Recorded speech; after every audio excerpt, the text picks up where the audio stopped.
Starbucks is giving its business in China a huge jolt. The Seattle coffee giant recently revealed plans to build nearly 3,000 new stores in mainland China over the next 5 years.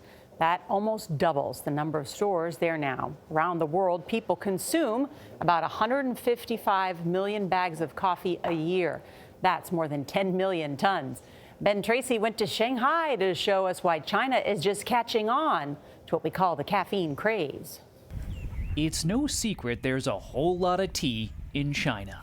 Its tea fields are legendary, providing the leaves for the hundreds of cups of tea the average person here drinks every year. But now coffee is the buzz of Beijing.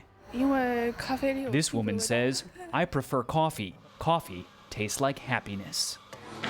It is increasingly becoming the caffeine fix of choice for the Middle Kingdom's rapidly growing middle class. Coffee consumption in China has nearly tripled in the past 4 years, with coffee imports growing 16% a year compared to about 2% in the United States. You have, a very young population that has been exposed to Western influences. Dave Szyminski owns Sumerian Coffee in Shanghai. He first came to China to work for Apple, but saw a coffee craze was coming. As the Chinese got wealthier, why weren't they just drinking fancier tea? Why a big switch to coffee? It's perceived as having a level of status when you're adopting Western products. So that's why, companies like Chanel and Hermes and Starbucks do well here. Starbucks just opened its largest store in the world right in the heart of Shanghai, where lines sometimes stretch down the street. The company is opening a new store in China every 15 hours, and it now has plenty of competition. Here in Shanghai, there are now more than 6,500 coffee shops, and to say there's one on every corner would be a gross understatement. On this corner, there's one, there's two, and there's three.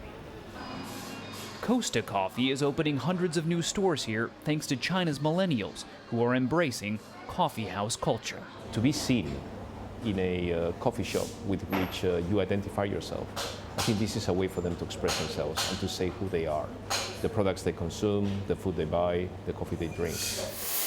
And there's still a lot of room for the bean business here to grow. The average person in mainland China consumes just 3 cups of coffee per year. Compare that to 250 cups per person in the United Kingdom and 363 cups in the U.S.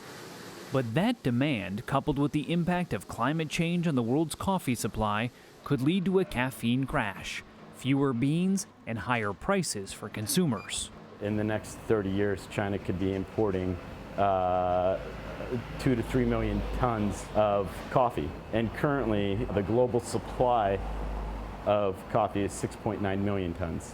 If coffee really does take off here, is there enough supply? No. Thankfully, there's still all that tea in China. For CBS This Morning, Tracy, Shanghai. They like their coffee in China. I like when he said, "Is that enough?" No. Nowhere to go after that. No. You need a lot of coffee if you're opening stores every 15 hours. You really do. Cheers, cheers, Starbucks, cheers.